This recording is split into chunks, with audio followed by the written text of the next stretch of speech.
Ladies and gentlemen, today I have a very special guest who came all the way from Scottsdale to Medellín, Colombia, where I'm currently at. He's actually a client of mine, and I'm a client of his as well. So together, we're going to be shooting this podcast. We're going to be shooting you and giving you guys so much value in different realms of human endeavor. Myself, as you guys may know, I'm a business owner. I have my own digital marketing agency, and the individual, that I'm going to be presenting to you guys also has a business, but his specialty is in a little bit of a different realm. So without further ado, Michael, welcome, brother. Welcome to Colombia. Zarar, I'm glad to be here. It's awesome. Cool. How's it going? Good, man. You? Very, very good. I know you got here late last night. How was the trip? The trip was a pain in the ass. I missed my first flight, as you know. Then you had to get my second ticket for me because there was no internet. But, it was like one of those things. I've learned to thank God for those times because he probably kept me from like going down in an airplane or something, right? Yeah. So it's always, all of it's a blessing in disguise. 100%, man. Well, I'm super pumped for this episode. I think the viewers here listening, they're going to get a tremendous amount of value. Not only your viewers, but also the people that are watching, what we have going on here as well. So this podcast really is just going to be, we're just going to wing it. And we're just going to kind of have a conversation in regards to business, personal life, relationships, fighting, not only fighting physically, but also mental warfare, all the different realms of what it takes to actually be successful in this world, right?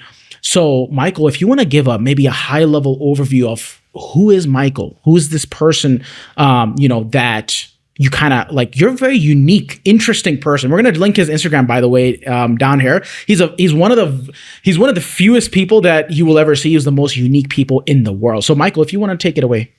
Well, shit, that's quite the intro. Now I feel like I have to perform. I'll give you guys a quick overview of just some basis of where my family came from in the martial arts, and then kind of how I shifted a little bit of our game plan. My grandfather back in the 20s, black gentleman, rough time for black people back in the 20s. And then the only thing he did for himself was really the martial arts. And from what I understand, he had a black belt in judo and jiu-jitsu, served in the military. I had my dad. He came in and took over actually as a stepdad to my dad and raised him and brought the martial arts into his life, which was one of the greatest, if you will, legacies that he gave our family. And that was an inheritance that passed on for several generations. So he started teaching my dad at 11. My dad is probably most well known for his training under Bruce Lee from 67 to 69. And then after Bruce died, and my dad and Bruce, a lot of people don't understand this. My dad didn't just train with Bruce. Bruce and him were actually pretty good friends. Bruce Lee was my dad's best man at his first marriage. And after Bruce Lee died, my dad Didn't they also live together? Right? He lived, from what I understand, yes, he lived with him. And then after Bruce died, he flew out to China to go train with Yip Man. And then ended up training with Yip Chung because he died before he got there. My mom, my brother, my dad lived in China. The people who watched the movie Ip Man, that's what you're referring to, right? Correct. Wow. So correct, your dad was, he was a disciple of Bruce Lee and Ip Man. He was Yip Man died before he got there. Okay. So he trained under Yip Chung, Yip Man's son. And then they were out there for about a year. My mom was like, this sucks. We're not staying here anymore. This place is filthy. And she was kind of a clean freak. So she was like, I'm out. I'm going back to the U.S. and you can stay here. My dad's like, nah, that's not right. Right. So they go back together. They move to New Mexico, get some virgin territory to open their own school. And I was born after they got there about 3 years later. And dad started training me at 2 years old. And 2 years old? 2 years old, same age I trained my daughter at, started training her at. And I had an interesting life growing up, had a knife to my throat at around like 5 years old-ish. This individual telling me they were going to stuff my body behind the television after they slit my throat so my parents couldn't find me. And I think as a young man, that fucks with your head, obviously, right? Like, so it took me from a position of innocence, if you will, in playfulness to a position of starting to understand like vulnerability. And I think another important part that helps shape who I am as a man is that like what your mother is thinking while you're in her womb is a chemical release that gets put into the embryo. And I know at the time my mom and dad were also struggling a lot with different marital problems they were having. And so she was hoping she'd have a miscarriage with me like she did before with other children. And then she was thinking of aborting me. And as she tells the story, she went into the bathroom because she kept feeling pain in her stomach, and she went in there and she almost fell over and blood started going down her leg. And the Lord told her, he's sick of hearing her complain about this child. You decide right now whether or not he's born. And she started repenting and she asked God to forgive her. And he said, it's very important that Michael's born, for there's a lot that he must do. And after this, Steve will have a vasectomy. So my mom was going to name me Christian. After that, obviously, when God told her my name was Michael, she named me Michael. And I think that those two events were probably the biggest events of what helped shape me, good and bad, right? Because when you grow up with vulnerability and not feeling wanted and not feeling loved, and our parents, poor things, like they did the best they could, dude, but like they let us know pretty consistently we weren't wanted and things were nice before we came along as kids. So you're like, fuck, right? You're sitting there as a kid like, man, I shouldn't be here. I'm an inconvenience. And you carry that into your life. And so one of the things that you do as a man is you start learning how to overcome all of these insecurities, but they stay with you. And every time you overcome an insecurity, it almost kind of presents another insecurity that comes along with that, right? So you go, okay, I overcome insecurity. Now I'm confident. Now I got to deal with pride. Now you got to deal with pride. So then you overcome pride, and that leads to another one. So you have to learn how to actually wage war against all these different venues. So that being said, one of the things that I did is I started going out and learned how to become very efficient with combatives. And let's rewind a second. Got in my first fight at 8th grade. Another great event in my life. Armando Lopez broke my nose and knocked me out, right? And that's when I realized martial arts was not as effective as I thought it was. Oh, okay. and he was so a what pivot type point. of martial art did you practice at that time? Well, I think it was just the way I was training. And this is something that I encourage people on, because I push a lot, especially on social media. And sometimes now I've learned to actually agitate people because they help my algorithm. But they're like, what did you say? He's a good marketer as well. Yeah, you know? dude, like it's all warfare. It's guerrilla marketing. Yeah. So you say certain things that you know will piss off people that only have enough knowledge to run their mouth because they sit there and eat pizza and drink Diet Cokes. And they're like, I watch the UFC. I know everything about fighting. And you're like, you're going to be fighting diabetes if you keep eating the way that you're eating. Like, you got to live life differently. That being said, we push against that grain, and we do it deliberately, but we want to help people understand that it's the way you train what you do. Are you training in the right environment? You could be a master chef, but if you live in a bathroom, you're not a master chef. It's where you are, your proximity, and how you apply it to real life. Yeah. Right. So it's applicable to the environment. So we started shifting from just doing the underground fights and the stuff that we were doing, where we were training special forces globally. Yeah, we're going to get into the special forces part, but let's kind of like stay a little bit, because I think what's really important, especially to the viewers, even myself, when I look back on my journey, there was a few moments that really I had to draw the line in the sand and say, I need to be successful. And I, as a kid, you don't even know what that is, but you just have this little feeling. It's like this little bug that was biting you, that you're not average, or you're not going to be. So for you, was it, kind of like multiple events at the same time where you were like, oh, this happened, or was there like one moment that you maybe just really remember that you were like, me, Michael, I'm going to be a warrior. I'm going to learn how to fight in all realms of human endeavor, because you're a very intense person. So, and That's a lot weird. of times, I've never heard that before. And a lot of times I feel like that kind of comes from a place, and correct me if I'm wrong, but it comes from a place of childhood trauma. And as a man, I think that's a very good thing. Trauma is something that, at least for myself, I can speak for myself. I wear it on it's like a badge of honor, right? Because it's built my character, it's built who I am to kind of like being very successful in this world. So for you, was there anything like a specific moment or multiple moments that was like? I would say multiple, right? I remember being in high school, both middle school and high school. And, when my mom and dad got divorced, there was a lot where my mom was just like, everything was about money because we didn't have it. And I would say that there's something about the frequency of poverty. And when you have the frequency of poverty around you, it builds a mindset of scarcity, but it also starts to make you resonate at a frequency of almost like subtraction. Everything's about how it can't work. Everything's about how it won't work for me. And you see rich people, and then you start to like not want them around you because you're like, I don't like those people. Or you end up being the person who is submissive to them instead of understanding that God put that power inside of you to be able to create whatever you want to create. I want you to think about something for a second. Everything that they can find in stars and like 97% of outer space, they can find in you. We're literally the universe incarnate. And then God breathed his divine breath inside of us. What's beyond you? when it said, let us make man in our image, what he's talking about there isn't just a concept of like arms and legs. God's manifested himself multiple times in different forms, right? Whether it's a burning bush or a pillar of smoke or a pillar of fire. It's a concept of the three separate tongues that speak as one. There's a Father, the Son, the Holy Ghost.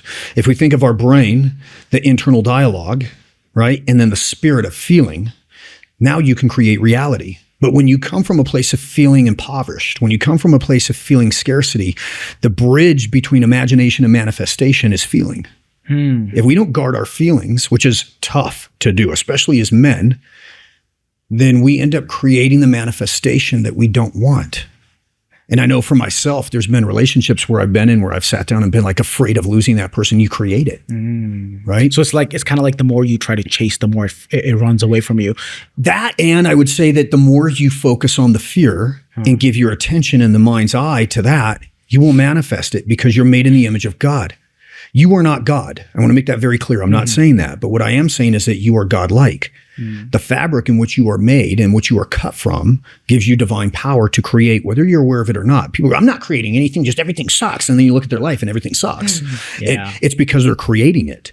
And so they're not aware of it. So one of the missions— It's this loop that they're constantly in, and they don't even realize because they don't have that self-awareness to be like, maybe I'm the one who, I don't know your experience, but so like 99% of people, they're in their shithole lives and they're just like, oh yeah, it's because of external circumstance. And I'm like, no, it's you, it's your fault. Whether something good or bad happens, the way I like to view it is it's my fault. But there's power there. And this is what most people lose, right? They sit down and they go, but if it's my fault, then I'm to blame. I'm ashamed myself and guilt myself. No, dude, that's not what he's saying. What he's saying is you have the power to change it. Right? So if it's my fault, because whether or not it's your fault, it's still your consequence. Yeah. So if it is my fault and it's within my power to change, quit being a little bitch. Level up, move forward. And I think that was one of the big things for me because you talked about the money part. I remember my stepdad threatening to kill us all in our sleep, right? And my mom like slept in my room for almost like 6 months to 9 months, and I'd lock the door. And there's this whole thing, like I had a whole plan set up. And this is, they're like, you don't think like normal people. No shit, right? Like I didn't live a normal life. They're like, you must have had a lot of trauma growing up. No, I didn't. What I had were these awesome opportunities that gifted me the power to think outside the box as long as you trusted in God and you overcame the fear. It wasn't trauma. It felt like trauma at the time, but what it really was a gift from above to help make me something that 98% of people don't have. Now, the downside of that is if you don't cultivate it correctly, and I am learning that even now, right? And I grow with this, you can be too intense for most of society, right? People all the time, they're like, you're intense. I don't understand because this is Wednesday for me, right? Does that make sense? So like when people are like, I don't think it's really that. What I think is the opposite effect. Society has become too weak, in my opinion. I couldn't agree more because they cultivate that. Because like exactly. And if you think about it, right? For example, America, right? We live in America. It was built by like really strong men, like very masculine in a healthy way, of course. But like, they had good intentions behind like kind of what they built because there were hard times. So it's like that saying that goes, hard times create strong men create good times create, weak men create hard times. So we're on that downward cycle right now. We are. And what's so sad is that like women have started to be attracted to the weak men because it's easy for them because they want to be in control. So then they start to encourage that weakness, and then men give into it because they want the woman. Well, I don't think it's actually the woman doing that. I think it's the men. Exactly. Completely. But I'm saying that they're encouraged to do that, and the weak men aren't stepping up against it. If you take a look at movies, the man is the head of supposedly he's supposed to be the head of the household, and he's always an idiot. He's the stupid one. No one respects him. Exactly. Yeah. The woman is the one who's in charge, who's the masculine one, right? So they purposely kind of like put these things in our brain to make us believe that the world is opposite. They try to keep us fighting with each other instead of us fighting together. They're not trying, dude. They're succeeding. Oh, 100%. And the reality is that a lot of people go, you're looking into it too deeply. This isn't real. Yes, it is real. And it is actually a weapon, and it is used to destroy the world. It's used to bring people into submission. Look at how available sexuality is right now. The more a man is sitting there jerking off or masturbating or addicted to porn or whatever, he's releasing that energy, that spiritual energy that guys like Napoleon Hill talked about, this restraint. When you restrain from giving away your sexual energy, you can actually channel it into business, but it also makes you more aggressive. So it makes you go out and get what you want. Well, that's not a bad thing, to go out and get what you want. But look at how available sexuality is to kids that are like 12 on Instagram. This is part of the perversity, right? Like, and if you look at the things like 12 states to destroying a country, it's always that the weak mindset of sexuality and quick availability to porn and all that. That's always like towards the last steps, because when they do that, you'll pursue pleasure over the pursuit of greatness. You'll get comfortable, and you're not comfortable being uncomfortable. So you always search for comfort. And as soon as you start taking them, there's like gateway drugs, right? Comfort's a gateway drug. You start with something and then it's not enough. So then you got to take something harder. So then you start with something like comfort.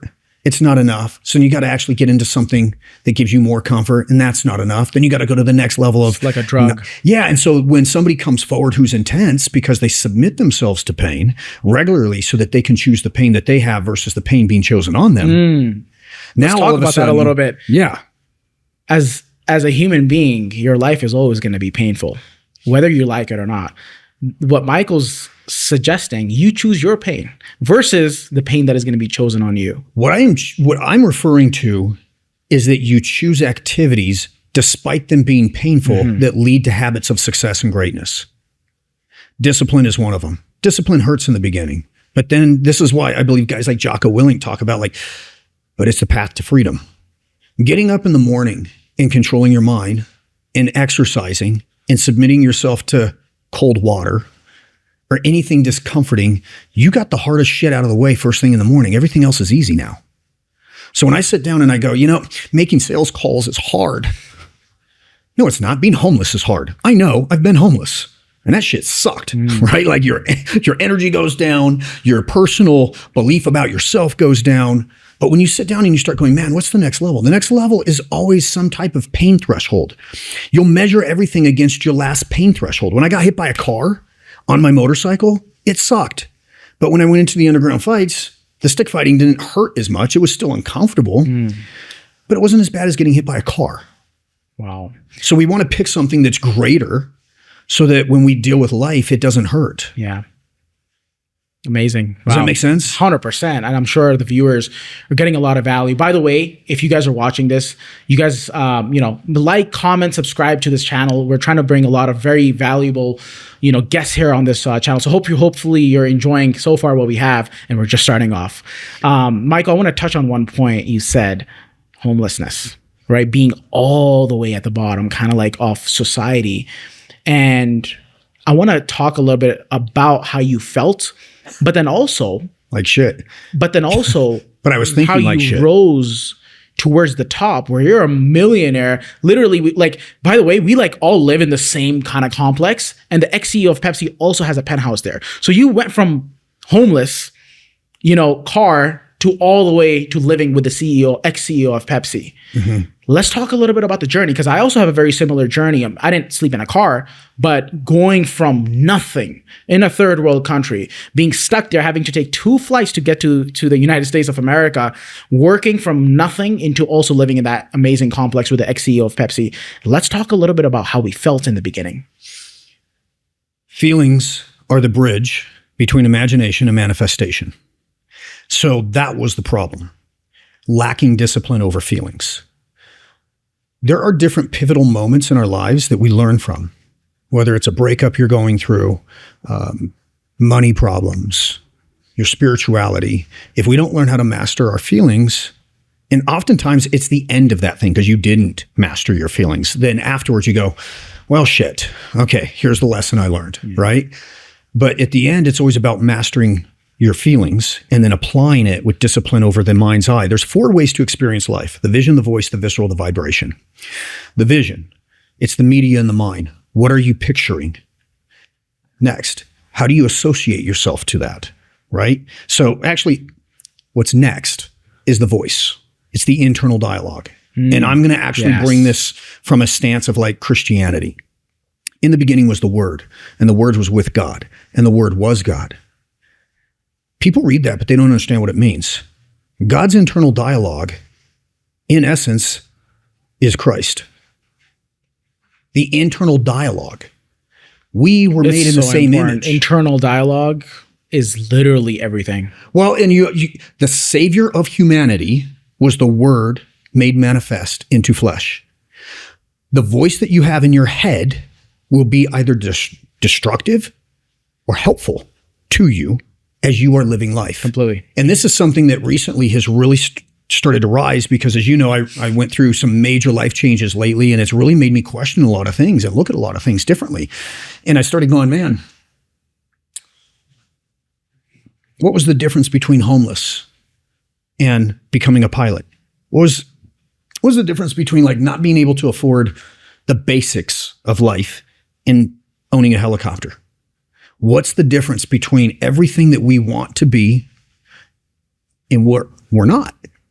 This internal dialogue is so important, and most people let it run them because it's not their fault. They've just never been taught, right? My intensity as a human being, and especially now as I get around some people, I'm starting to listen to the internal dialogue and pay attention to it. And this is why I'm encouraging my men. You're not a warrior. You're a Renaissance man. Because the problem with always saying, and I used to do this, and I caught myself doing this literally 2 weeks ago. I was like, I am the master of warfare. Mm-hmm. I am a warrior. I can handle any, because I used to tell this to myself as a kid because I was afraid I was going to fucking die because my mom married a nut job, right? So like I always would tell myself, I am the master of warfare. What's the problem with that? You're looking for a fight.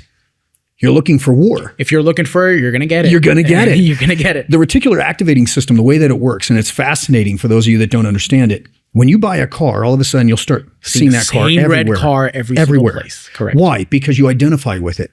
And whatever you say in the voice and in the vision's eye of imagination, you will then start saying, I am. And because you're made in the image of your maker, this system will go to work to start proving that it exists and that that is your identity everywhere you go, whether you're aware of it or not.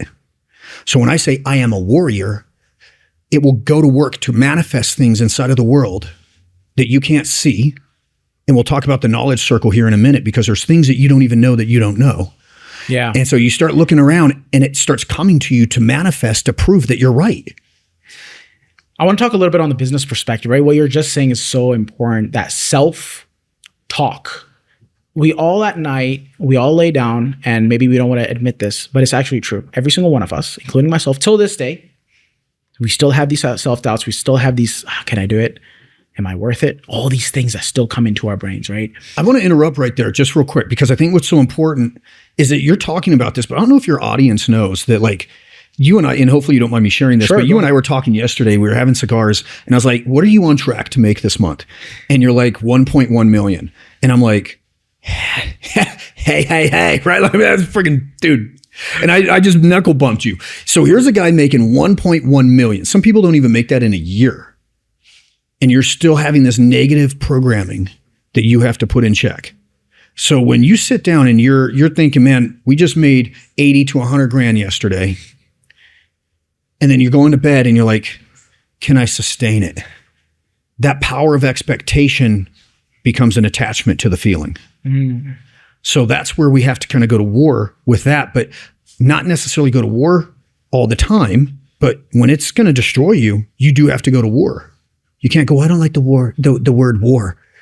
Well, if it's fucking quacking and it looks like a duck and it's got a bill, it's time to fight, dude. Like, I mean, if it's war, it's war. So we have to sit down and like hone that in. But I think it's important for your listeners because for them, it's just a different manifestation. Mm. They're struggling with the same argument, but they may not know that you're on track to make $1.1 million this still month. Going through the same stuff in a different like position, maybe. So the internal dialogue is the difference right there of like, you got to get that in check. Correct. Like quick. And what I realize is I don't think this internal dialogue will ever change. But what will change is my speed of how quickly I check myself, right? The moment these thoughts, just like you're saying, the moment these thoughts start to come in, I need to be aware and stand guard at my mind. I need to stand guard and say, no, I'm not going to allow that coming in. And I think this is where the difference is. Most people, and you know, I have a theory. everyone gets back up. This is my theory. Most people will eventually figure out, I'll get back up. But some people, it'll take them 36 years. Or other people, it'll take them 2.5 seconds. Right? Well, the losers are the ones that don't. The losers stay down. And that's what's important for people to remember. Like, just because you got, like, failure isn't failure. Falling down, getting hit, making mistakes, getting rejected, women leaving you, going through bankruptcy, whatever it is, that's not failure. Failure is letting that moment define the rest of your future. That moment should not define you. You got to that moment based on thoughts that you had previously because the seeds you plant, think of a tree. You plant apple seeds, you're never going to get a banana. The seeds you plant in the most fertile garden in the universe is going to manifest fruits, and they come later. And so what you are dealing with right now is not who you are right now. What you're dealing with right now is a manifestation of what you have been embedding inside of your mind and meditating on and rehearsing repeatedly yesterday, the yesterdays before. And also, like, to your point, what kind of like what we were talking about before, society has conditioned us. Well, what's the first thing that people do as soon as they wake up? Go on their phones. What's on the phone? Shit. It's just garbage. Shit. It's just garbage. So you're like, yeah, put garbage in my brain. And then now you're expecting to be successful. You're expecting to make money. You're expecting to be, a good father, whatever your success, metrics are. How can you expect that when you're pouring, instead of gasoline, you're pouring, garbage in your own brain? So it's like, we need to be aware of these things. And that's what I'm saying is like death by 1,000 cuts. Can I give you guys some hacks on that? Go for it. So one of the things you can do, like there's certain messages, like you listen to empowerment, right? But you forget because you open up and you allow your notifications to come on from Instagram and all these things that aren't helpful. Number one, turn off these notifications so they're not popping up on your phone. This actually makes you more valuable because you get to it when you get to it. Number two, set your ringtone that you use as your alarm is the first words you should be hearing in the morning because you're actually not, there's a difference between consciousness and being awake. Consciousness is where your brain and your spirit kind of returns to the body, and science can't figure out where you go when you sleep. And you start going, oh, I'm waking up now. That is one of the most powerful moments to embed a message because there's a bridge between consciousness and being awake. Awake is actually you open your eyes and you get back up. That moment, that ether, that dimension in between consciousness and wakefulness is the difference between programming your mind and your heart and your guttural experience and how the day's going to go. You can program it and you can actually hijack it and reprogram it if it started out negative. But they found something like 40,000 neurites inside of the heart, which means the heart thinks. The Heart Math Institute did this research back in, I think it was in the 90s. The heart has a brain.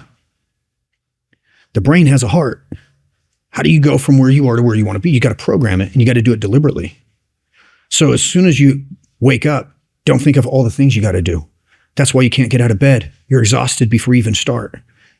And then you rely on something externally to try to motivate you internally called coffee. And you're like, oh, I got to get some coffee. It's just all drugs, man. I feel like whenever I wake up, what really works for me is I'm like, oh, thank God for me actually even waking up. Because one of my best friends, I knew him for over 16 years. We grew up together. Literally, when I tell you, like, we would spend hours and hours together. He was the type of guy, riding bikes. Like, we went through, like, we were the troublemakers at school. Everything. We were so close to each other. He died at 26 years old. He died in May 13th of 2020. And, man, like, he died in his sleep. Natural death, by the way. Very fit, 6-pack abs, super fit. But he died a natural death. And ever since that day, every day I wake up and I'm like, I am so grateful to wake up another day. And what that does is it just primes my brain to not only be happy, happiness is important, but to be like, I already achieved something. I woke up, achieved, versus going back the other way. And that just, it's a downward spiral or it's an upward spiral. The choice is yours. And it's an internal battle that you have to go to war with and decide that you're going to shift and you're going to change. My best friend killed himself at 23. I was the best friend that I had since like 6 years old. I had pictures of this kid and I like playing with like gardener snakes when we were like 5, 6 years old. Great guy, but there was a battle inside that he never went to war with and he couldn't conquer. And it was weird because after he killed himself, like we had made a promise to each other because we wanted to create this like protection agency for human beings. We were both like these super weird, nerdy little kids, right? And we used to do ninjutsu together, and we were both in the martial arts. His dad was a student of my dad, and then he became a student of my dad, and then he ended up going off to a different type of martial art, but we'd fight together and we'd train together and all sorts of stuff. And everybody thought he was good until he killed himself. And it destroyed his mom. It destroyed his dad. They were looking for answers. They had none. And you start getting this strange sense of gratitude of like, I'm still here. I got to be the best version I can be, almost kind of like for that person, right? In addition, that was the sadness there. Yes. Was I able to cope with it right away?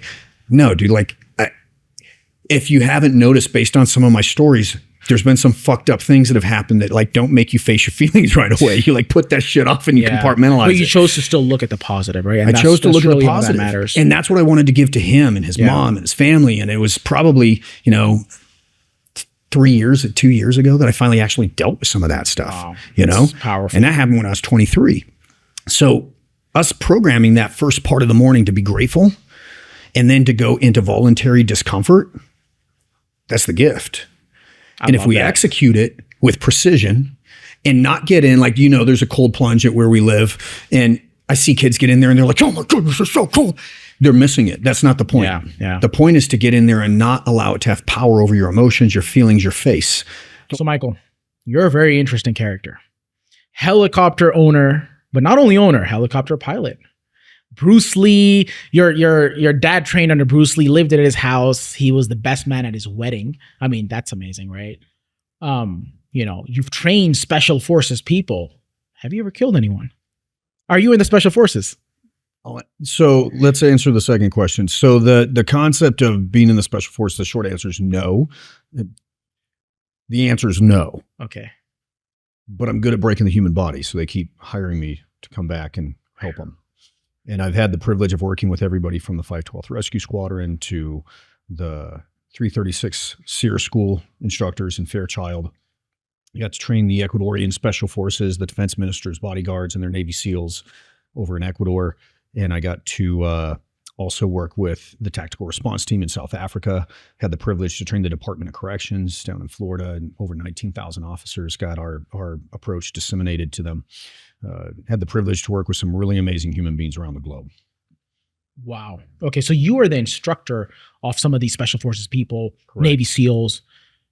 Okay, you want to talk about the helicopter? Where did that come from? I actually remember the first time I heard about you was my brother, right?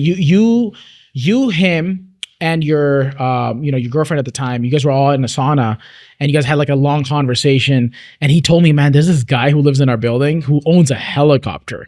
And I was like, man, the ex-CEO of Pepsi is here. This guy owns a helicopter. This is an insane place that we're in. Where did that come about? Since I was a kid, and anybody who's a pilot, especially helicopter pilots, because they're a different breed, I saw Airwolf as a kid and I was like, dude, that is badass. I want one. And so I wanted one since I was a kid, and I ended up getting a car that was it was like a hot rod. It was a Dodge Viper. It was a Copperhead edition, beautiful car. It's not with us anymore, unfortunately, because the tire blew out and it got totaled. But I was going to a car show and I saw a guy there with a helicopter, and I said, man, I've always wanted a helicopter. And he goes, well, it's for sale. And I said, well, that's not going to help me if I don't know how to fly it. And he goes, learn how to fly it. He goes, I'll get you your pilot's license with it. The short version of a very long story is I ended up getting my pilot's license, ultimately not through him, but got the helicopter and implemented it into what we do in some of our training courses as well. So it's like, wow. I love flying, dude. Like before that, it was snowboarding because I felt super free. And then you end up in the air and you're just literally like hovering over stuff. Have you ever parachute before? Like parachute? Not out of the helicopter, but I've done parachuting. Skydiving and stuff? Yeah, skydiving. Nice. Wow. So I heard you use your helicopter as well for kind of like a little bit of what you do, right? You work with some really high level people, right? I know I'm one of your clients as well. You've helped me, like truly, guys, like Michael's helped me tremendously with my business. And a lot of the strategies that I use, even though it's physical, but it's all the same. Like the same principles apply. For example, even like jiu-jitsu, the level of leverage, like if you exert too much strength, then you kind of lose it out. You need to use, there's so many different pieces that literally I use every single day in my business. So Michael, that seminar, by the way, that we attended, I still remember like the things, as your voice is still in my head. And the level of awareness that I feel like I have is unmatched now. Like literally me being aware of where I'm supposed to sit in an Uber, in case if something happens, looking at every small little detail and using it as a self-defense weapon if I need to. Let's talk a little bit about currently, like kind of like what you do and like what value you bring to the world. I think all martial arts is useful if trained correctly, right? And the mindset, what makes martial arts so effective if you train it correctly is the same thing that makes cold water immersion effective. You can't escape the truth. When you're out there, like when we were fighting against the Dog Brothers, and, they fight with sticks and chains and bull whips, and there's no rules and no judges and no refs, and pretty much anything goes except you got to be friends at the end of the day. We had our own fight group called Overpressure Combat and go in there, and we were training under our instructor at the time, Arlen Sanford, and Eric Canals, Top Dog. And we go in there, and our whole job wasn't to pose. It was not to be liked. It was not to be approved of. It was to demonstrate the truth. And if you look at anybody who really wants to be the best version of themselves, they have to face the shadow self of them. They have to face all of their insecurities and their weaknesses. There is no better environment to do that than in a relationship, especially a fucked up one, because it will push against every grain. We've all been there. Every grain of who you are as a person. And I won't say the relationships are fucked up, but like the person that you have to, like, it exposes all of your vulnerabilities and all of your weaknesses, as it should, because that's the most fertile garden for change, right? So when you're looking at combat, when you're looking at anything in life that's true, it's going to expose every weakness that's there, and you can't escape, and you can't hide, and you can't posture, and you can't, and that's oftentimes why a lot of people leave relationships, is it's so much of a mirror for them, and it exposes everything, and they can't live with they can't live with it, right? And when somebody will make a comment like, I don't like who I am in this relationship, things and environments only bring out what's already there. And if you haven't faced those things and conquered them, it's going to come out even more, right? So there's been plenty of situations for myself where I'm like, dude, I really don't like how I'm behaving in this relationship. And it's like, if that's there, it's there. So I need to work on that. In a fight, it does the same thing. Dude's punching you in the face. You're like, I really don't enjoy this process, right? Well, you need to do something different, because you are failing to do something and it's exposing a vulnerability and somebody else is capitalizing on it. And you can't run from it. You got to face it. Cold water, you can't go, I'm going to pretend I'm hot. Well, tell that to your face. It's not showing, and your body shivering, right? So you literally have to learn how to discipline your feelings and your emotions and get deep into breath work. And cold water isn't just like, there's a lot of health benefits to it, but for me, it's more than that. It's a psychological mental toughening. That's why you do it, so that you push through the discomfort, right? We were talking earlier about choosing your pain. If you don't choose your pain, it'll be chosen for you. 100%. And at some level, dude, you got to face the truth. You can run most of your life. And there's certain environments that will allow you to hide better. Big cities like LA, New York, because everybody's, like the surface level. There's no surface level because they don't, they can't connect with each other, right? And I'm not saying that there's not real people in those environments, because there is. But you have to understand, like, when you're in a big environment like that where everybody's posturing and they're faking, you're just going to get more of that shit. It's the close, intimate relationships that define who you are. And there's no more intimate relationship than fighting. When you fight, you see who people really are. You see, right? When you see a man scared, you see who he really is. And I think that is the principle of business, because in business, you can fake it a little bit, but time will test you. Correct. And the truth will test you. And business. That's why like people, a lot of times they may have a lot of success in business, make millions of dollars. Next year, they're done. They're gone, because that wasn't real. A fence that goes up fast can also come down very fast as well. We were talking about people in your life earlier, right? And we're like, but when they're like this, they're really awesome. It's bullshit if it's not consistent. If you can't come home and talk to your friend or your partner in business or your intimate partner and not know where the hell they're going to be when you leave and they're good, and you're like, dude, I'm kind of a little concerned about coming home because this fucker might change, right? Like, and then you sit there and you're like, oh no. It's not that, like, consistency is power. What can you do and duplicate it on a regular basis? And then and just doing it in a way where it's like irrespective of how we feel, at least as men, I can only speak from my perspective. Whether I want to do this or not has no relevance to if we're going to do it or not. Like when you follow your word, dude. And when people sit down and I've experienced this recently where I'm like, yeah, but you said this and I said this and we're going to work, towards this common goal. And yeah, but that's before this happened. Rain or shine, we're going to do it. We said it, we're going to do it. That's so your word only counts as long as it doesn't get fucking hard. Exactly. Right? Like, and this is the problem with a lot of employees. This is the problem with a lot of, guys in fighting. This is the problem with a lot of relationships. They're like, well, I was in until. No, I'm fucking in and I stay in. And the only time that changes is when your group starts to, like, if a partner's stealing from you, in business, of course, that's a whole different story. That's a different thing. Absolutely. And hopefully you set those boundaries out in the beginning. Yeah. But there are so many things in life that we have to sit down and look at from a different perspective. And we have to be very careful not to play the victim. Never play the victim. Always. When we start playing the victim, and a lot of people are taught this now, but they get something from that victimhood. I told my family this about this. And it's like they get some kind of comfort. They get some kind of peace. The reassurance that it wasn't me. I'm this perfect. You don't have to take accountability. Person. But it's what's important to also understand in that aspect is that is a self-preservation. It's survival mode. It's survival mode. It's survival mode. And the problem, and they're not bad. Exactly. Right? They're just trying to go into survival. But see, the problem with that whole approach is it fucking kills you long term. It doesn't hurt you long term. It kills you. Because at some point, like, you run and you lose the best years of change. And let me explain that. When I lose the best years of change, I lose the years that if I did change, I could actually have a rewarding life. If you wait to fix that shit till you're like 45, 49, 50, you're like, fuck, right? Because now you're there, especially for women, because as they age, their value starts to go down, right? And I'm not trying to be a dick. It's just reality. And they know that. And so it's like, if a woman could have the insights and wisdom she gets at 50, at 20, she'd live an amazing life. But oftentimes, and men, we do it differently, right? Like, we sit down and we have our own version of that, right? Like, we allow ego and pride and stuff like that to come into our own realm. And this is like, feel how awkward it is right now because we're discussing something that's so politically incorrect. But the reality is, it's real.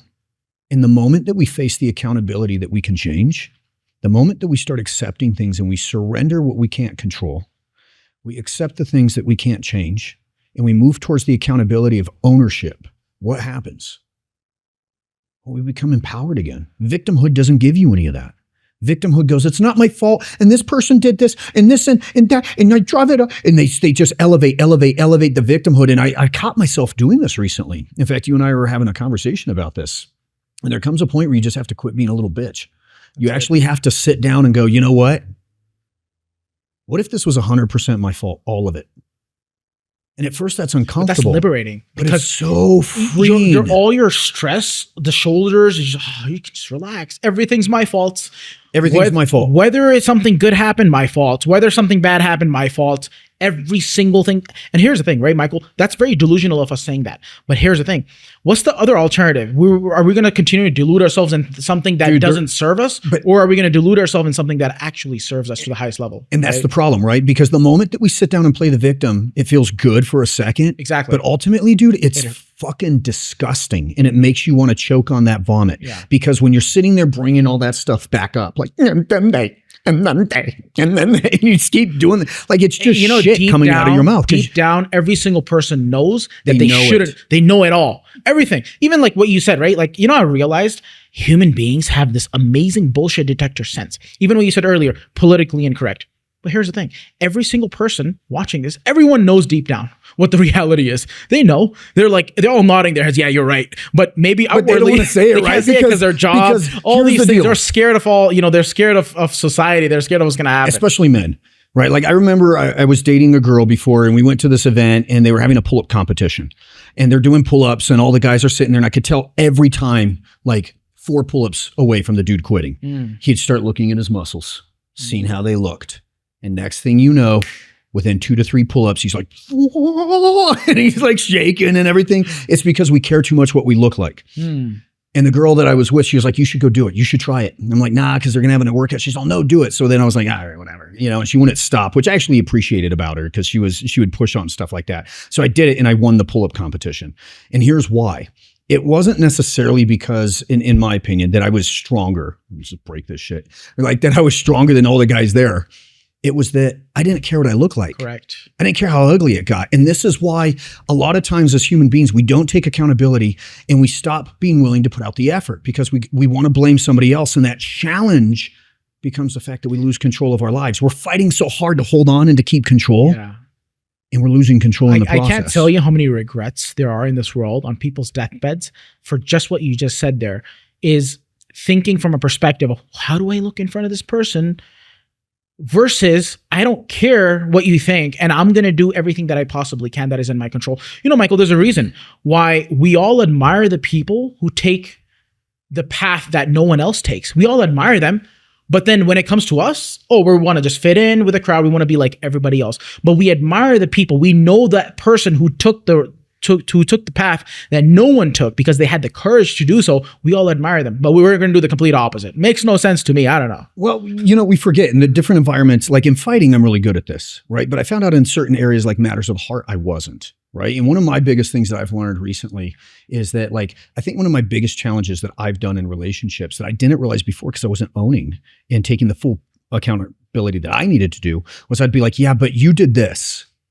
Yeah. And here's where you're wrong. And at the end of the day, it doesn't fucking matter. It's a team. It's supposed to be. And so what's supposed to happen is that you're both working towards the common good. And I got towards that part in certain relationships where I was like, look, you being my enemy is not helpful to either one of us. How do we get to yes? Like, I don't give a shit whose fault it is. And I think that when you take that attitude, you can make a relationship work if you have communication between both people. And I think this is one of the biggest things. We were chatting about this yesterday, dude. Key, communication is a secret weapon. And when somebody goes, I don't think communication's our problem, that's exactly what your fucking problem is. Yeah. Because when you learn to communicate, if you both love each other, you will be able to grow at a level that other relationships can't grow at. It's kind of like, you know, in a relationship, what I believe in is if one person's angry, and it happens, right? We're all human beings. The other person must be water. The moment, you know, this starts happening, you're done. 100%. And if you both can't do that for each other, that's a problem. That's a problem. Right? Because a lot of times it's like the other person's always on eggshells because the one person wants to hold control. They're like, I'm going to keep you in check by always pretending I'm angry with you because if I do that shit, you'll always keep yourself at bay. No, that's not what fucking happens. What happens is that person gets fucking exhausted. And then mentally, emotionally, spiritually, because they're walking on eggshells all the time. And by the time they snap and you keep poking them because you're a fucking drama, you know, exciter, you know, like if they're that kind of person, you're not going to get what you want. Yeah. What's going to happen is you'll lose it. A relationship is really there to serve you, man. It's not in a place where it should be taking away from you. It's supposed to be 1 + 1, man, women, together equals 11. 1 + 1 equals 11. And that's it's any so relationship, beautiful. not just intimacy. So that's what I'm referring business to. As well. But when you look at, like, if you're talking about a relationship with a woman, which is where you're going right now, and I love that. If your partner, man or woman, runs and they're constantly taking off on you, what does that tell you? What's going to happen when things get rough? You can't trust them. There's no dependability. There's no reliability. There's no constant. There's no dependability. And so you're always wondering when's the next shoe going to drop? Because something happens and fuck it, I'm out of here. You know, I like to create scenarios where it's a test, where it's like to see the other person's character and stuff. I typically do this, like, you know, in a business world. But like to see if they're actually going to stay with us or when things get hard, are they going to leave? Are they going to leave? Because here's the thing, and then even furthermore, fucking blame you for it. So they're like, I'm out and here's why, because you did this. It's a high level of narcissism and it's also a high level of victimhood. Yeah. And so when we get to that point where that's what we feed ourselves with. And look, I take a slightly different approach. A lot of people say, oh, narcissists are bad. I don't agree with that. I don't think that narcissists are bad. Feeding it and giving into it is what's bad. That's like, to me, that's like the same as saying people who have an ego or are prideful are bad. It's just a weakness that you got to work through. It's there to protect us, right? Narcissism, because if we don't care about ourselves, no one else will, right? So it's a mechanism to protect us, but people sometimes they take it a little too far. A lot of childhood 100%. Traumas. There's a lot of childhood things, you know. Fault, dude, and I think that's the self-preservation. They're just trying to feel like they are valued and they need to fit in and they need to be this perfect person. But in reality, you know, one thing, Michael, I want to say. I think a lot of problems arise because we cannot forgive ourselves. I think you're right. And I think the other side of that is that then when we do stuff to protect ourselves that we know is bullshit behavior, then we have to try and rationalize it, which causes us to do more bullshit and it's behavior. All delusion. That's why I say 100%. Use positive delusion instead of negative delusion. You know, like say everything was my fault, even if it technically wasn't, versus no, someone else. You did this. It's like, you know, some people, like if this cup falls, like, yeah, you know what? That person on the corner who's looking at it this way is probably that's why. But then you lose your power. You know, what I did the other day is I sat down, I was on the airplane, I'm flying out here, and I was like, two things, right? I looked at some business relationships, intimate relationships from the past, just everything. And I was like, if it was 100% my fault, what did I do wrong? And I just sat there and wrote out everything. And you know what it did for me? Is it showed me where I can be more powerful. It showed me what I need to work on. And it showed me how to stop pointing the finger at anybody else. But yourself. But myself. Yep, that's it. And at the end of the day, that's all that matters, right? Like if I come in and you keep pushing me, right? Because you're an asshole. I mean, this is a hypothetical, or maybe you can be, but whatever, you get it. And you keep pushing me. I have the choice whether or not I'm going to stay there. Correct. Or I'm going to walk away. And here's a very important distinction that I want to give to the men listening to your audience, that are in your audience listening. I used to set boundaries with like aggression. I was like, if you fucking do this, I'm out. Who wants to be around that? I personally don't even want to be around that, right? But it was what I was taught as a kid. And so I embodied it. It's what you knew. It's what I knew. That's it. And when you're looking for behavior change takes time. So a lot of people go, oh, now you're doing it. Yeah, dude, that's the fucking point. Now I'm doing it. So when you sit down and you look at that type of level, I was talking to my buddy Rick Yee, and he's like, here's an actual healthy boundary. You are welcome to do whatever you want. For example, if you want to send me emails on the weekend, I won't be checking them till Monday. You're still welcome to do whatever you want. But here's what I'll do. Yeah, here's boundaries. That's a real boundary. Yeah. Not don't you send me emails on the weekend. Because here's the thing, right? This level of weakness, and okay, let me know what you think on this. I'm actually very curious. My opinion is weak men are the most dangerous creatures on this planet. 100%. Right? They can't control themselves. They're the ones who do really, really bad things for society. And you need to understand, I agree. And I think that all of us are weak men in moments. Right? Because we sit down and you guys listen to these people on podcasts and they go out there and they say all their shit, right? And you think that they're real. They're not like that 100% of the time. From Tony Robbins to any of them, if you could take an eye and look behind closed doors, you'll see that every single healthy relationship has arguments. And people that tell me they're like, I don't fight with my wife. I'm like, you sound like you have a boring ass relationship, right? Because, oh no, we just get along. That doesn't sound passionate to me. I want her passionate and I want to be passionate. And it's not that I want to fight with her, but I want us to at least be able to go, hey, I feel really strongly about this. And we're like fucking excited to get it done, right? Like, so how do we get to that next level? And I think that there's a level of being able to push through things. And these are some epiphanies that I've come across lately, things that I never did before. One of them is healthy space. You got to give space. And again, for your male listeners, and this is something that I sucked at, when a woman is hormonal, that's the way they are. They're built that way. It's not their fault. And she starts to lose it. You can't be pissed about that and get angry. You got to give her space and then let her know she's still safe to have those crazy moments, as long as she's not disrespectful, right? Because when a woman starts disrespecting you on a consistent basis, that shit doesn't change. She'll justify it, and next thing you know, she's texting men. You can never command respect. You can never force someone to respect you, but you can command it. You can be that person, just like you said. You can send me an email, but I'm not gonna look at it until Monday. Here's where I went wrong in previous relationships. The moment a woman started disrespecting me, I should have walked. Yeah. And what I did is I stayed going, I just need to do a little more. I just need to show her a little more. It's that level, that you're right. It's a bias that we all have as human beings. If we just work on this, maybe it'll work. And yeah, there's some things for sure that you do work on. But I think what's really important is for a relationship, you need to set those boundaries as a man. Like, these are my boundaries. If they are overstepped, irrespective of how much love I have for you, I don't care how I feel, I am out. And she's going to have moments, right? Just like we have moments where we disrespect. Having moments of disrespect are very different than being disrespectful. Disrespectful is an ongoing behavior. That's why you got to identify what those things are. Like, right? Yeah. But having a moment of disrespect because you're like, you know what? You pissed me off and you're an asshole. Like, that's disrespectful. Not a big deal as long as there's an apology and growth and plans through it, right? But when you're like daily treating that person, emasculating them, trying to tear them down, or you're doing the same to your woman, that's unhealthy. 100%. Yeah. So what we have to do is we got to build and we got to drive through that. But I will tell you. So how do we, using fighting, right? Because the whole thing is, we're trying to the whole reason for this podcast and these different subjects of things are to see how we can leverage fighting and some of these skill sets into personal relationships, into business. We're going to move on to business in just a sec, but to kind of like wrap up like the relationship side, right? What are some of the key things to kind of like have a good relationship when it comes to like using fighting and using that kind of mindset? There's different arts, right? So you have what are considered light arts and dark arts. I got the privilege to train with Nigel, just an amazing human being. He built the Piper knife system out of South Africa. It was built in the Poolsmoor prison. That's a dark art. The whole concept of it is killing. If you do certain things, it ends in death, right? These guys stab you to stab you. Now, he didn't do it because he was a bad person. He wanted to counter it. And he kept trying to counter it and found that you can't counter it because it's very proactive. Then you look at the light arts like Tai Chi, about building your energy, right? And then you have kind of this in between, which is like Wing Chun. You absorb the energy and then pop it back into the guy and hit him with it, right? Or Xingyi or Gori Aragon and these different arts, right? There's different leveraging points in all arts that are just like business.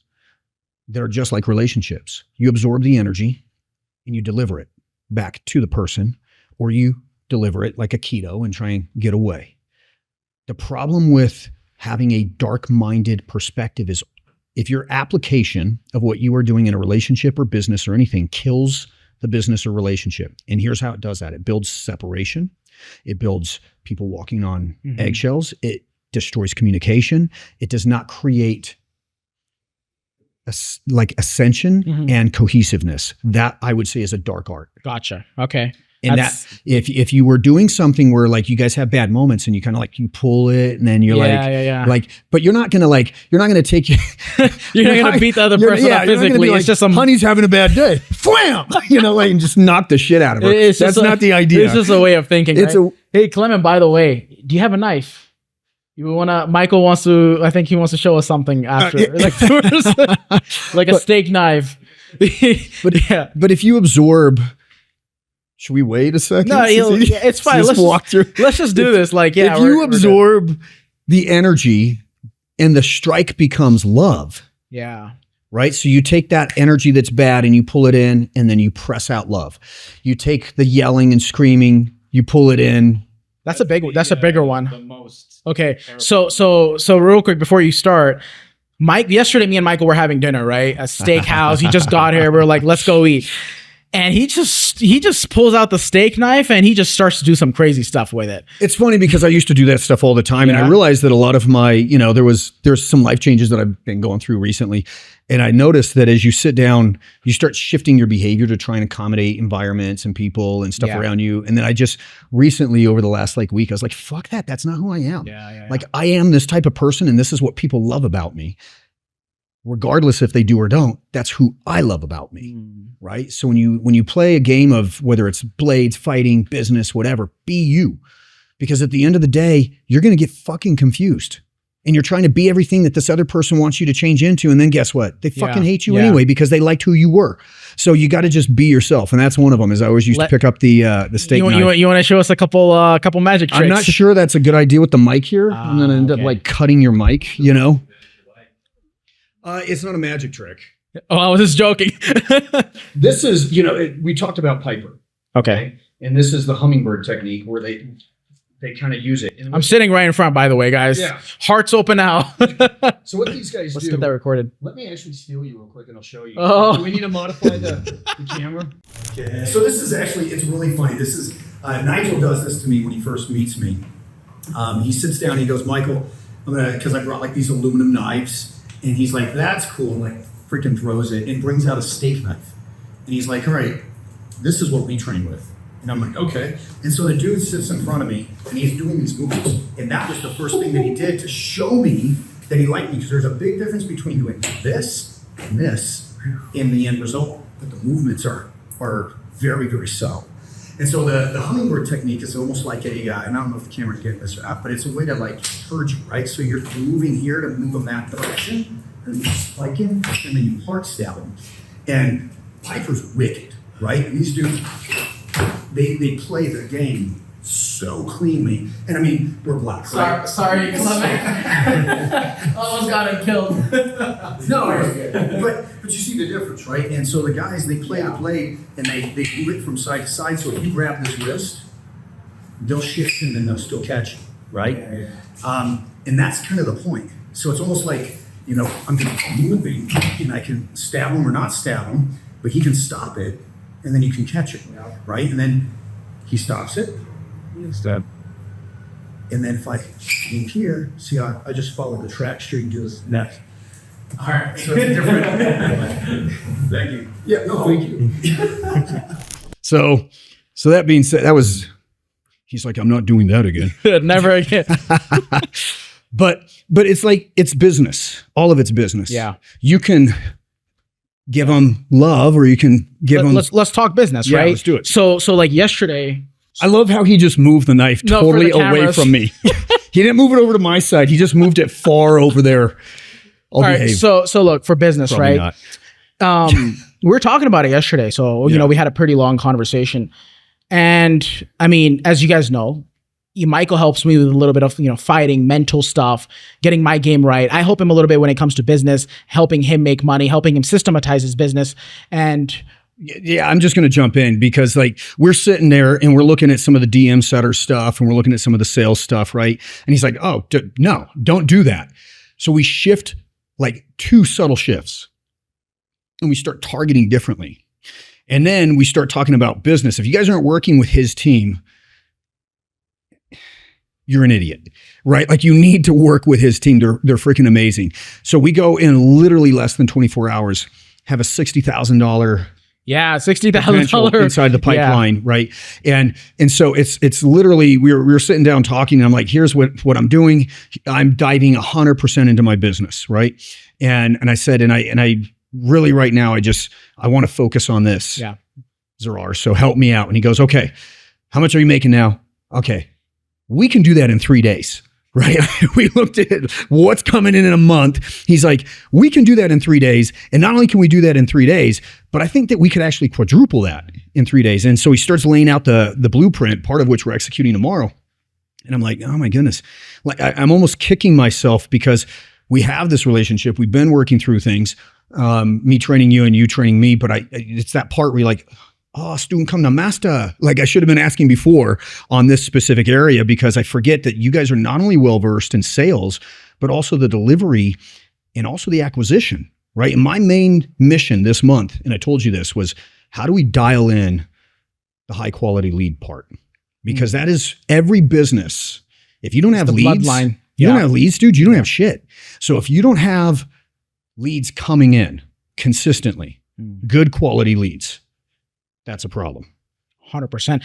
We're gonna quadruple this business, man. I think you're sitting on something that is a gold mine, and like you're saying, we've done this for so many other people. Literally made a couple tweaks, $60,000. You know, it's right there. So it's actually just like you're a sniper with the knives. This is my, you know, when it comes to the business side, like, you know, especially like with a model that we currently kind of have, like kind of like the agency style, kind of like the structure of marketing, sales, client fulfillment. This is something that's in our wheelhouse. And we're going to have Renaissance. Yeah. Right. We were talking about this morning. I see so many guys that they go, I go to the gym. I'm like, and what do you do? They're like, I lift weights. That doesn't make you healthy in of itself. Like if you're not eating correctly, I don't care if you're eating chocolate and gummy bears after you leave the gym, the weights you lifted aren't going to help you at the end. So just like you have to, and we talked about this, you got to have cardio, you got to have movement, you want to have stealth and agility, you want to have some flexibility in there, you want to have weightlifting, you want to have fight training. So you put this stuff together into one complete package. It's the exact same. It makes a healthy Renaissance man. You guys make a healthy Renaissance business because you take all of the different areas and you link them all together. Yeah. Right? So you're like, oh, marketing? Yeah, that's great. Not going to do shit for you if you don't have a great funnel in place. We can help you with that. And then you do it for your clients, right? And then you go, okay, great. Next. So we got high value leads coming in. Here's how we're going to do your ads. I'm like, oh, okay, well, that makes sense. Okay, next. And then you sit down and you go, oh, yeah, well, if there's nobody to answer the phone and to get those guys in there, your leads are worthless. Next, right? And so you just keep stacking and stacking. And I think what's important, when I wanted to build Shockwave, one of the most important things I wanted to do is build a full spectrum university. Now, initially it started out as combat. Now that's more of kind of an ancillary part because we do a lot more of the coaching and the mindset. Yeah. And then we add that as part of it because as a man, because I for those of you that aren't aware, I work specifically with men. We do adventure, we do combat, we do trauma medicine, we do mindset, we do business. This is why we teamed up with you on this specific aspect because we're like, who's the best guy in the game to freaking help these guys with this part? And I just kept coming back to Zarar and his brother, right? Like, and I just kept kind of coming back. Like, if you want the best copywriter in the world, you go to Nick Verge, right? Like, the guy's just phenomenal. So you look at certain people and you go, who is this person? Yeah. How do I align with them? How do I put them as part of my team? I think one of the most dangerous things a man can do or a woman in business is tell yourself you got it and you can do it all on your own. Because the reality is you have a life, you have kids perhaps, things are going to happen and they're going to knock you off track. That's one of the biggest problems. The second biggest problem is waiting till you're ready. A lot of people, I'm going to wait till I'm ready. You're trying to build something perfect and life is a treadmill. Yeah. It makes no sense. So the treadmill of life this week, you're like, okay, I finally have it perfect for this week. And then you have it perfect for this week, 2 weeks from now. But that treadmill passed. Your perfection went out of date on week 2. Yeah. And then that perfection went out of date on week 3. You're always in a state of reactiveness. The best offense or the best defense is a good offense. It's better to execute something, hire a company like yours, get it done, than it is to keep going, I'm going to do it perfectly. Yeah. And then when people say, oh, I don't have the money, it's such bullshit. Because what you don't have the money to do is to not figure out a way to get it done. How much is it going to cost you not to have it? If you don't do it, exactly. What's the opportunity cost, right? Yeah. Also, one of the things I think you mentioned real quick, which is very important, is teamwork. 100%. So fighting, right? It's a very selfish sport because I've done jujitsu, Muay Thai, boxing. It depends on how you're fighting because you can have team fighting too. Well, that's what I'm getting into right now. So you being the person that you are, knowing that, the individual martial arts is pretty selfish. It's like, self-preservation, offense, defense, all that. But special forces, it's a very different game. You can't, if you view yourself as the only person, you can't be on special forces, right? That's the reason why even the people who are not the strongest, they're not the quickest, they're not the smartest, but they're still in the special forces versus the other person because they know how to think as a team. So let's talk a little bit about the teamwork side of things, especially when it comes to business, right? People hiring, people like us, for example, like a whole, 120 people coming in, building their entire business up for them versus the client feeling like they can just do it themselves. What's kind of the correlation in your experience? I would say, when you look at special forces training, and again, this is a reference from the guys that I've worked with, like Jeremy Mayhew, awesome human being, former SEAL, Shane Hyatt, guys from SEER school that they train in case you get shot down behind enemy lines. The one common goal that I see with all of them is the selection process of the person who has mission over everything, right? Like it's you're tired, your body hurts, keep going. You don't give up, you don't stop. You don't quit because it gets hard. You fucking lean in and you keep moving. So that's the first part. That's why when you say the guys that aren't the smartest, the toughest, they actually are the smartest and toughest of that group. The guys that aren't quit, right? They don't even allow doubt to creep into their mind. The next thing is, but what about the people training. who are maybe they're like the best swimmers or they were like the best weightlifters, but they don't make it out. They don't make it out because they're only good in one area. Yeah. You got to be multi-purpose. Yes. Exactly. And this is why it's so important. This is why when guys come. So is it better to not be a 10 in one area, but to be maybe like an 8 in every single area? 100%. Yeah.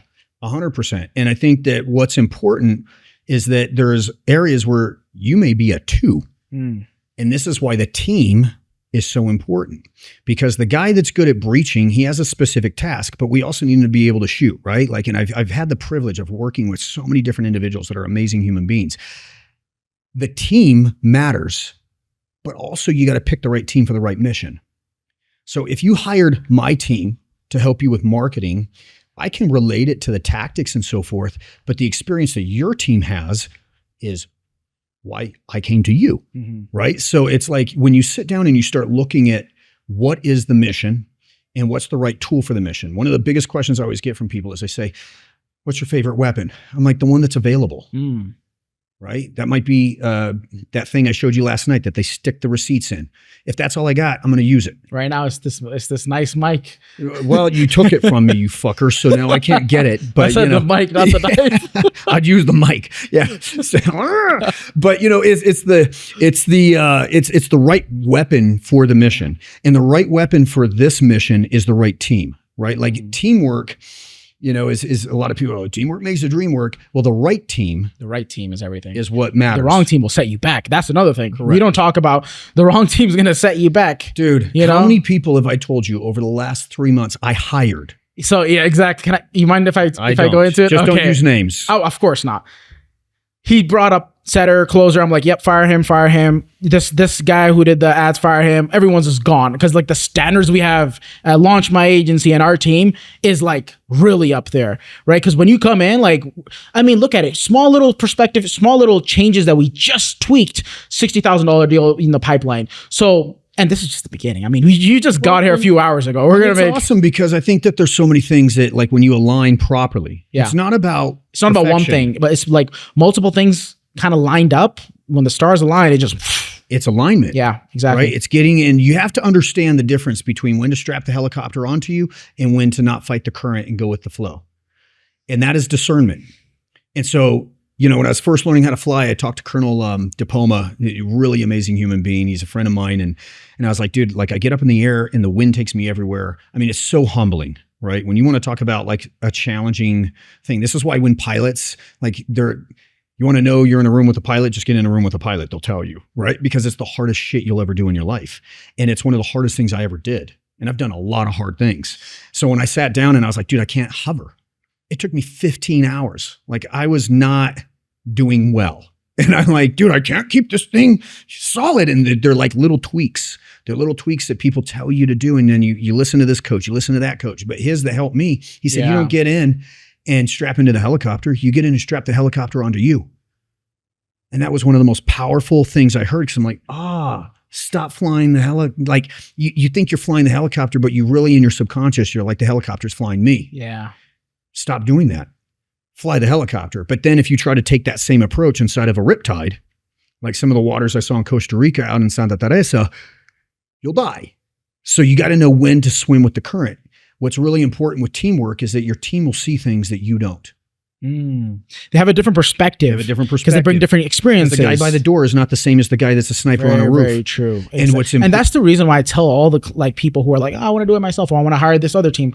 I'm like, you don't have this level of skills that it's going to take for you to get to where you want. And why, a lot of times, just like you said in the beginning, ego. It's like they just want to feel like they did it themselves. I'm the person, I'm like, someone else. I don't give a shit. I don't give a shit either. I need the job done. I want to get to yes. Exactly. And this is my answer to everybody. They're like, what 100%. Do I do if I don't care. Doesn't matter. Get me to yes. Just let's get the job done. I have a team. Yeah. Like my niche and my specialty is improvised tools, close quarter combat, clearly knives, right? Like shit like that. Yeah. But if it comes to like a sniping thing, I've never sniped anybody in real time. But you have the context. Chase Hamilton. But you have the context to be able to the context and the team to get it. And that's why when I go out and I do a course, if somebody goes, I want to do trauma medicine, well, you shouldn't fucking hire me for that. I'm not a doctor, right? Like that's what Dr. De La Garza does. Yeah. And so he comes in and he's like, he's an ER surgeon and he's like, this is how this works. My team and me work together. Exactly. And there's no shame in that. It reminds me of in the book Think and Grow Rich. I remember like this, like, from years ago when I first read it. What's his name? Henry Ford. When he was getting like blasted by the government, they took him to court, and one of the lawyers in the opposition, they try to make him, they try to make everybody trying to make him look stupid. Exactly. I don't know if you remember this. You can't answer these questions about physics, and he's like, I can't. You're right. But I have the power to get that answer to you from the top physicians in the world because he has the money, he has the resources, he knows how to use that leverage, and he's completely okay with it. Yeah, I don't know it, but I can get you the answer from the top physicians or like physicists in the world. I think that's the second biggest failure that business owners do and people do as a whole, right? And you got to control your internal dialogue because oftentimes we'll tell ourselves stories, especially as men, like I'm a lone wolf. This is how I am. And you can always tell because people say things like, I'm the kind of person that, they're not saying that to you. They're trying to tell themselves that because they want to believe it about themselves. And the reality is you are a fluid concept. You're the kind of person that you make yourself out to be. And the most important thing that you can do is get the right team around you. Because I used to talk to myself and go, I'm a lone wolf. No. I'm a warrior. I do It's- this. And you're isolated alone on a fucking island. I think we all had that conversation, and we all realized, like, you stay in the game long enough, you're like, yep, I can't do it myself. I don't care. I need a Yeah, team. I So need a what would you team. say, Michael, like, to the viewers listening to this? I know we're kind of coming up on time here, but what would you say to someone who is kind of like maybe on the fence of joining Launch My Agency? They're kind of like, they want to work with us, but for whatever reason, it's kind of like holding them. Is there any kind of words that you have for them? The same thing I'd tell anybody that's on the fence about anything. Get off the fence. Dude, like, you need to figure out why you're in the middle. And typically it's because you're undecisive, because you doubt yourself. And if you doubt yourself and your ability, because they shouldn't be doubting you. And this, you see this in sales all the time, right? People don't actually doubt you or your capability. They doubt whether or not it'll work for them, because they don't know if they have the stick-to-itiveness to stay with it. They don't know if they're actually going to be at that state of mind that they purchased. They're like, yeah, it feels good. It feels good. It feels good. But they're basing all of that off feelings, and you have to be disciplined enough. Feelings are important, but you also have to be disciplined enough to understand the state. It's not the feeling as much as it is the state. And the reason I was talking earlier about how powerful feelings are, because it's the bridge between imagination and manifestation, but it's also the state of mind, because you have to be able to experience an energy shift. So when you shift state, what is the state you need to operate at for 18 weeks or 90 days to get your business from where it is to where it needs to be? Yeah. Because once you go, well, when I'm in this state, this is how I operate. Good. Write that down. Get off the freaking fence.